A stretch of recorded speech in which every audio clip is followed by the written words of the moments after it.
అంటే ఏమిటంటే పుస్తకాలు చెప్పలేని పాఠం అంట.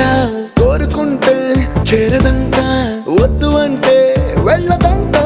నేస్తమంటే ఏమిటంటే కన్నవాళ్ళు ఇవ్వలేని ఆస్తేనంట.